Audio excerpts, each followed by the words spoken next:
இப்போ இந்த தர்பூசணி விஷயம் என்னன்னு கேட்டீங்கன்னா முழுக்க முழுக்க ஒரு பொய்யான குற்றச்சாட்டை முன் வச்சாரு. மடத்தனமா ஒரு சிரிஞ்சி எடுத்து இந்த அளவு குத்தி அதை லைவ் டெமோ காட்டுறான். ஓகேங்களா? அது ஏன் கேள்வி கேட்க முடியும் எனக்கு தெரியல. ஒரு வியாபாரம் ஒரு சிரிஞ்சி எடுத்து இப்படி குத்த முடியுமா? முழுக்க முழுக்க ஒரு மாஃபியா. ஒரு பன்னாட்டு நிறுவனத்தை காசை வாங்கிட்டு மண்ணின் வணிகர்களையும் மண்ணின் விவசாயிகளும் பாதிக்க வைக்கிறாருன்னு நாங்கள் ஒரு குற்றச்சாட்டை வைக்கிறோம். அப்போ இது குறித்து பேசுறவரு பன்னாட்டு விஷயத்தையும் பேசணும்ல, பெப்சி கோகோ கோலா பேசணும்ல. இப்போ சின்ன சின்ன ஹோட்டலுக்கு ரைடு போறவர் என்னைக்காவது கேஎஃப்சி ரைடு போயிருக்காரா? அவர் இந்த 4 வருஷம் இந்த அதிகார திமுறில இருந்து அவர் முதல்வரோட உறவினர் சொல்றாங்க. அப்போ அந்த ஒரு திமுறில தான் இவர் இதை பண்றாரு. அப்போ இவர் தனிப்பட்ட முறையில் இங்க இருக்க வேண்டிய அவசியம் என்ன? இதோட அஜெண்டா என்ன? அங்கதான் மாத்தி மாத்தி வரும். வேற எந்த டிவியும் மாத்தி மாத்தி ஒளிபரப்ப மாட்டாங்க. அப்போ இதோட மாஃபியா என்ன? அவர் மேல விசாரணை கமிஷன் வைங்கன்றோம். நேற்று பிலால் ஹோட்டலுக்கு போனாரு. கிட்ட போனோடனே எதுக்கு மயக்கம் வந்தது அவருக்கு? அந்த ஃபோன் பேசினோடனே எதுக்கு திருப்பி வந்தாரு? இவ்வளோ நாளாக ஒரு ஆணவத்தோட திமுரோட போய் ரைடு பண்ணவர் அங்கேயும் போயிருக்கணும்ல. அப்போ ஃபோனில் அவர்கிட்ட பேசணும். அந்த சார் யாரு? ஒரு விசாரணை கமிஷன் வைங்க. அந்த ஃபோன் ஏன் பண்ணாங்க? இவர் ஏன் பிலால் ஹோட்டலுக்கு ரைடுக்கு போல? ஒரு சின்ன வியாபாரத்தை காட்டுற வீரத்தை நீங்கள் அங்கே காட்டுக்கணும்ல. இப்படி போன்றவங்களும் அரசாங்க அதிகாரி இருக்க தகுதியே கிடையாது. இன்னைக்கு இன்னும் எத்தனையோ இப்போ தமிழ்நாடு முழுக்க அவர் உணவு பாதுகாப்புத்துறை அதிகாரி தானே. அவருக்கு அதற்கான அதிகாரம் வழங்கப்பட்டிருக்கல. அவர் என்னைக்காவது அது போன்ற விஷயங்களை படியேறி இருக்காரா? அப்போ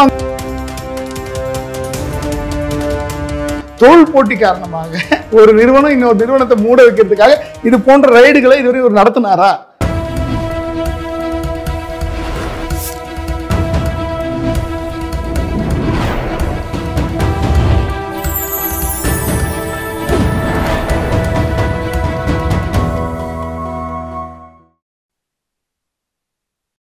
சேனல் 5 தமிழ் நேயர்களுக்கு வணக்கம். இன்றைய நேர்காணலில் நம்மோடு பேச இருப்பது தமிழ்நாடு வியாபார சங்க பேரவையின் மாநில ஒருங்கிணைப்பாளர் அருண்குமார் அவர்கள். சார் வணக்கம் சார். வணக்கம் தம்பி, நல்லா இருக்கீங்களா? நல்லா இருக்கேன் சார். நீங்க நல்லா இருக்கீங்களா? நல்லா இருக்கு தம்பி.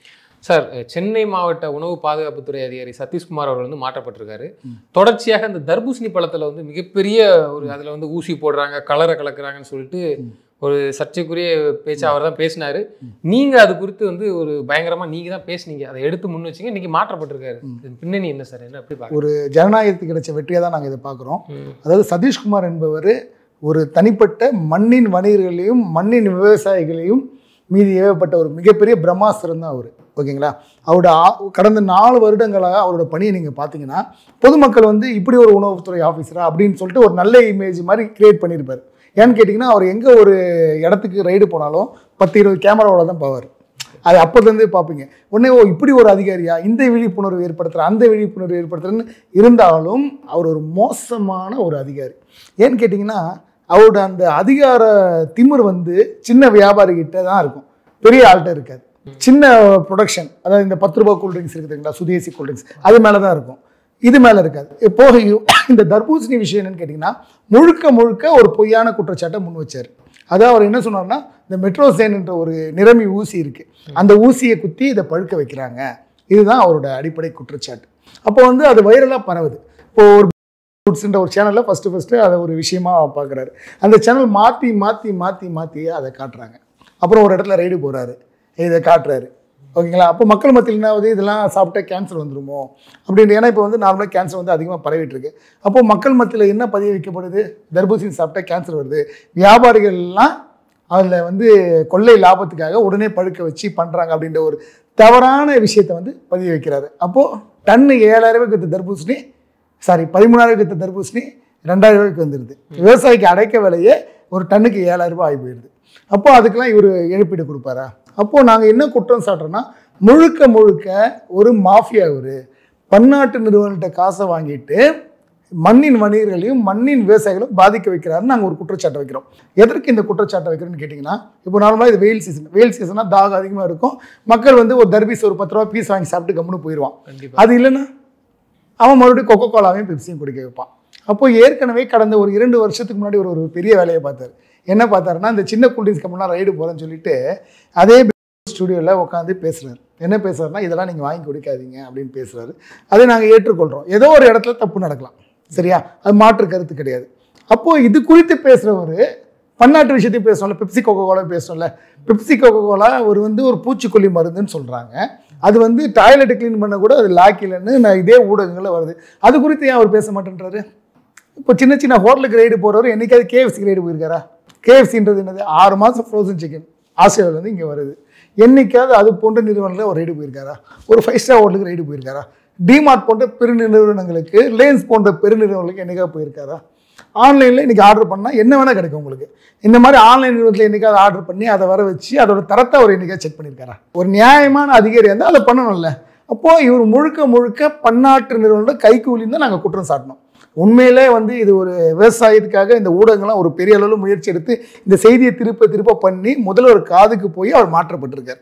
அவர் இந்த 4 வருஷம் இந்த அதிகார திமிரில் இருந்து அவர் முதல்வரோட உறவினர் சொல்கிறாங்க.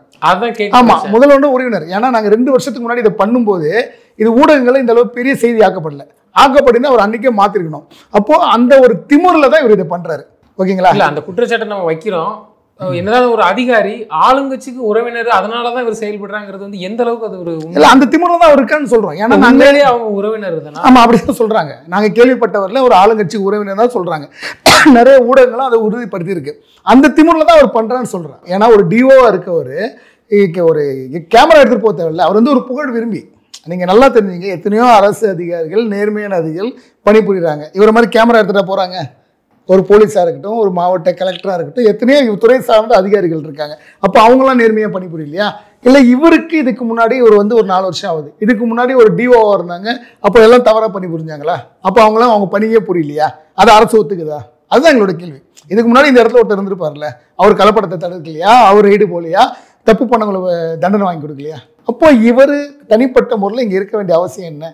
இதோட அஜெண்டா என்ன? 4 வருஷமா சின்ன வியாபாரிகளில் இவங்க தப்புன்னு சொல்லிட்டு மேலும் மேலும் சொல்லி சில ஊடகங்கள் துணை கொண்டு இப்போ நல்லா பார்த்தீங்கன்னா இவரோட வீடியோக்கள் அந்த சேனல் தான் நான் சேர்த்தா கூட்டம் சாட்டுவேன். அங்கே தான் மாற்றி வரும். வேற எந்த டிவியும் மாற்றி ஒளிபரப்ப மாட்டாங்க. அப்போ இதோட மாஃபியா என்ன? அப்போ இவங்கெல்லாம் பன்னாட்டு நிறுவனத்துக்கு விலை போயிட்டாங்களா? இல்லை இவங்களுக்கு விளம்பரம் தர்றாங்க அப்படின்றதுக்காக இதை மறுபடியும் ஒளிபரப்புறாங்க, அதுக்கு ஒரு துணை போறாரா அப்படின்ற ஒரு கேள்வி தான் எங்களுக்கு எழுப்புது.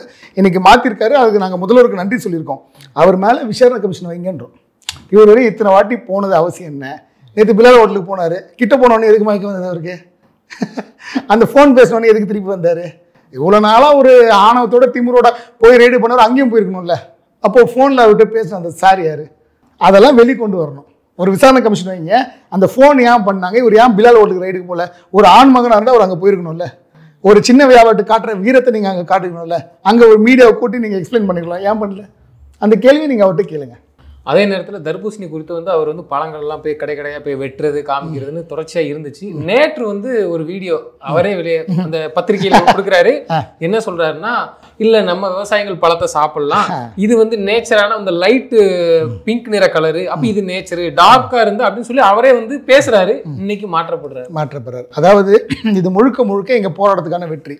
இதுவரையும் இவருக்கு எதிராக இவ்வளோ பெரிய போராட்டங்கள் நடைபெறல. ஒரு முறை நாங்கள் போராட்டம் பண்ணோம், அது ஊடக வெளிச்சத்துக்கு வரல. ஆனால் நேற்று நாங்கள் பண்ண கோயம்பேட்டில் பண்ண போராட்டம் விவசாயிகள் மேலே அக்கறை கொண்டு அத்தனை ஊடகங்களும் மீண்டும் ஒளிபரப்புது. அவர் என்ன சொல்றாரு? முதல்ல ஒரு வீடியோவில் தர்பூசணியை ஒட்டினா அந்த சாயம் பூசினா அது நிறமி பூசினதுன்னு சொன்னார். நாங்கள் நேற்று லைவாக எல்லா ஊடகங்கள் முன்னாடி ஊடகங்கள் பல 1000 டன் அடிக்கப்பட்டிருந்தது கோயம்பேட்டில். அவங்க சொன்ன பழத்தை செலக்ட் பண்ணி அதை கட் பண்ணி நாங்கள் சட்டையிலே பூசியே காட்டினேன். எதை பூசினாலும் ஒட்டும். ஏன்னு கேட்டிங்கன்னா இயற்கை அப்படிதான். இப்போ மாதுளை பழத்தை பூசினா கரை பிடிக்கும். ஏன் கரை பிடிக்குது? அதை நிரம்பி ஊசியை ஏற்றுறாங்க. இயற்கை தானே. அது போல இது இயற்கை. ஏன்னா இன்னைக்கு எல்லாமே மரபணு மாற்றப்பட்டுருச்சு, ஹைபிரிட் ஆயிடுச்சு. அதாவது 10 வருஷம் முன்னாடி இருந்த காய்கறி இன்னைக்கு கிடையாது, பழங்களும் இன்னைக்கு கிடையாது. அதாவது அதுக்கேற்ற மாதிரி விரைவாக சந்தைப்படுத்தி அதை விற்கிறதுக்கு என்ன பண்ணணுமோ அதெல்லாம் பண்ண ஆரம்பிச்சிட்டாங்க விவசாயிங்க. சரிங்களா? அப்போ அதை குற்றம் சொல்றாரு அவர். அப்போ அதை பற்றி ஒரு அடிப்படை புரிதலே அவருக்கு இல்லை. சரிங்களா? அவருக்கு தேவை என்ன? இன்னைக்கு இதை பண்ண ட்ரெண்ட் ஆகுமா? இந்த யூடியூப்ல இந்த கோமாளிங்கெல்லாம் பண்ணுவாங்க தெரியுங்களா? நிறைய பேர் இந்த ஜிபி முத்து, திருச்சி சாதனம்லாம் அவங்க ஆபாசமாக நடித்து அவங்க வியூஸ் ஏற்றிப்பாங்க. அதே மாதிரி ஒரு ஆபாசமாக நடந்து கொண்டு என்ன மக்களுக்கு தெரியணும், அது போன்ற விளம்பர பிரியர், ஒரு யூடியூப் பிரியர் தான் அவர். சரியா? இப்படி போன்றவங்களும் அரசாங்க அதிகாரி இருக்க தகுதியே கிடையாது. ஓகேவா? அதனால தான் இப்போ எங்களோட போராட்டத்துக்காக தான் அவர் மாற்றப்பட்டார். அதுக்கு நன்றி. ஆனால் என்ன நாங்கள் சொல்ல வரோம்னா, இது போல ஒரு போராட்டம் பண்ணி தான் நாங்கள் எங்களை நிரூபிக்கணுமா? ஓகேவா? விவசாயிகளும் வணிகர்களும் இது போல நாங்கள் ரோட்டில் இறங்கி போராடி தர்பீஸை உடைச்சி தான் பன்னாட்டு நிறுவனத்தை நாங்கள் எங்களை காப்பாற்றிக்கணுமா? உலகமயமாக்கல் என்ன சொல்கிறீங்க? நல்ல விஷயம்னு சொல்கிறீங்க. நம்ம அங்கே விற்கிறோம், அங்கே நாங்கள் விற்கிறோம். ஆனால் உலகமயமாக்கல் நாங்கள் தான் நசுக்கப்படுறோம். இன்னைக்கு ஆன்லைனில் ஜெஃப் பேசஸ் அவ்வளோ பெரிய வணிகத்தை பிடிச்சிருக்காரு. அதனால் பாதிக்கப்பட்டது யார்? மண்ணின் வரிகளை நாங்கள் தானே. நீ ஒரு ஆண் மகனாக இருந்தால் அமேசானில் ஒரு பொருளை ஆர்டர் பண்ணு, ஜெப்டோவில் ஒரு பொருளை ஆர்டர் பண்ணு, அதை கொண்டு வா, வச்சு இவங்க சரியான தரத்தை விற்கிறாங்கன்னு பார்க்கணும்ல. இன்னைக்கு இதே தர்பூசணி அத்தனை சூப்பர் மார்க்கெட்லேயும் கிடைக்குது, ஆன்லைன் ரூட்லேயும் கிடைக்குது. அங்கெல்லாம் வர பழம் வானத்துலேருந்து வந்த பழமா? சரியா? நீ ஒரு ஆண் மகனாக இருந்தால் அதை பண்ணிருக்கணும் முதல்ல. சரி, அதை விட்டு பிளாட்ஃபார்மில் அன்றைக்கி 5க்கும் 10க்கும் விற்கிற ஒரு வியாபாரியை குற்றம் சாட்டி மக்கள் மனசில் வந்து கடைகளில் வாங்காதீங்க, சின்ன கடையில் வாங்கினா தரமற்ற பொருள் தான் கிடைக்கணும் விதைக்க வேண்டிய அவசியம் என்ன? அதோட அஜெண்டா என்ன? காசு வாங்கிட்டு பண்ற ஓப்பனாக குற்றம் அவர் மேலே விசாரணை கமிஷன் வைங்க. ஏன் அதை சொன்னார்? ஏன் இது வரைக்கும் கிங்ஸ் இன்ஸ்டிடியூட் கிண்ணியில் தான் இருக்குது, அதை பகுப்பாய்வுக்கு அனுப்பி அதில் உண்மையில் அதில் நிரூபிக்க இறக்கப்பட்டுதான்னு சொல்லிட்டு அதுக்கப்புறம் நீ பண்ணியிருந்தீங்கன்னா ஓகே, சரிதானே? கரெக்ட் தானே? ஆமாம். அது எதுவுமே பண்ணாமல் ஒரு டிவி சேனல் ஒருத்தங்க கிடைச்சாங்க, உனக்கு ஜால்ராக்கு மறுபடியும் சேனல் கிடைச்சது, டேபிள் ஒட்டி மறுபடியும் பண்ணால் அது விழிப்புணர்வு. அது பேர் இல்லை. அதே நேரத்தில் மித்த உணவுகளுக்கும் அவர் ஒரு சில நல்லது தானே பண்ணியிருக்காரு, அதை பார்த்துருக்கணும். இல்லை நல்லது பண்ணல. நான் என்ன சொல்றேன்னா, விழிப்புணர்வு ஏற்பது நியாயமான விஷயம் தான். ஒரு ஹோட்டலில் தவறான இறைச்சி பயன்படுத்தினா நியாயமான விஷயம் தான். அதை நீங்கள் எல்லாருக்கும் பண்ண மாட்டேன்றீங்க. என்னோட கேள்வி அதுதானே. இன்னைக்கு இன்னும் எத்தனையோ இப்போ தமிழ்நாடு முழுக்க அவர் உணவு பாதுகாப்புத்துறை அதிகாரி தானே, அவருக்கு அதற்கான அதிகாரம் வழங்கப்பட்டிருக்கல. அவர் என்னைக்காவது அது போன்ற விஷயங்களை படியேறி இருக்காரா? அப்போ அங்கே கையூட்டு பெற்றுக்கொண்டு தான் அங்கே போகலையா அப்படின்னு எங்களுக்கு கோவம் வரும்ல. ஓகே, எங்களுக்கு கோவம் வரல. இப்போ காவல்துறைனா யாரு? கோடீஸ்வரனுக்கும் காவல்துறை தான், ஏழை எளியவனுக்கும் காவல்துறை தான். முதல்வர் யாரு? அவருக்கு ஓட்டு போட்டவருக்கும் அவர் முதல்வர் தான், ஓட்டு போட்டவங்க அவர் முதல்வர் தான். அதே போல தான் ஒரு அதிகாரி, எந்த வித பாரபட்சமும் பார்க்குறவர் தான் அதிகாரி. ஆனால் அவர் அதை மீறிட்டாரு. இன்னைக்கு எத்தனையோ லட்சம் ரூபாய் விவசாயிகளுக்கு நஷ்டமாயிருக்கு. அது அவர் கொடுப்பாரா? அப்போ நம்ம என்ன கோரிக்கை வைக்கிறோம்? அரசு அவர்களுக்கு நஷ்டஈடு வழங்குங்க. ஏன்னா கள்ளச்சாரை குடிச்சு செத்தவனுக்கே எவ்வளோ கொடுத்தாங்க? 10 லட்சம் கொடுத்தாங்களே. இதே அரசு தானே கொடுத்தது. அப்போ அவர் செய்த ஒரு தவறுக்காக, சாராயம் குடிக்க தவறுன்னு தெரிஞ்சு கள்ளச்சாராயம் காய்ச்சி அதை குடிச்சு செத்தவனுக்கு நஷ்டம் ஈடு கொடுத்த இந்த அரசு தன்னால் நியமிக்கப்பட்ட திமுகவோட உறவினர் என்று சொல்லப்படுகின்ற ஒருவர் செய்த தவறுனால எத்தனையோ லட்சம் விவசாயிகள் எத்தனையோ லட்சம் ரூபாய் இன்னைக்கு நஷ்டம் அடைஞ்சிருக்காங்க. அதை இந்த அரசு கொடுக்கணும். இல்லைன்னா அவர் சொத்தை ஜப்தி பண்ணி கொடுங்கன்ற. ஓகேவா? அவர் செஞ்ச தப்பு தானே, அவர் சொத்தை ஜப்தி பண்ணி கொடுங்கன்னு நாங்கள் சொல்கிறோம். நிச்சயமா சார். அதே நேரத்தில் ஒரு மக்களுக்கு இப்போ நீங்கள் சொல்லக்கூடிய விஷயங்கள் வந்து போய் சொல்ல நினைக்கிறேன். உண்மையிலே அந்த பழத்தில் வந்து ஊசி குத்த முடியுமா? அது எந்த அளவுக்கு அதை மட்டும் கொஞ்சம் சொல்லிடுங்க. அதாவது நம்மளாம் இந்த மண்ணின் மைந்தர்கள். தர்பூசணி ஒரு சென்சிட்டிவான விஷயம். ஒரு சின்ன ஆணி அதில் பட்டால் கூட கண்ணி போயிடும். நீங்கள் வேணா உங்கள் வீட்டிலே ஒரு தர்பூசணி வச்சுப்பாங்க. இது எல்லாருக்குமே தெரியும். அப்போ அதில் ஒரு ஊசி குத்துனா அது எப்படி அது தாங்கும்? இப்போ ஒரு லாரி எழுதுனா அந்த ஒரு லாரியில் ஒரு 10 டன் பழம் வருதுன்னு வச்சுங்க. ஒரு வியாபாரி எழுதி ஒன்று ஊசி குத்திட்டு இருப்பானா?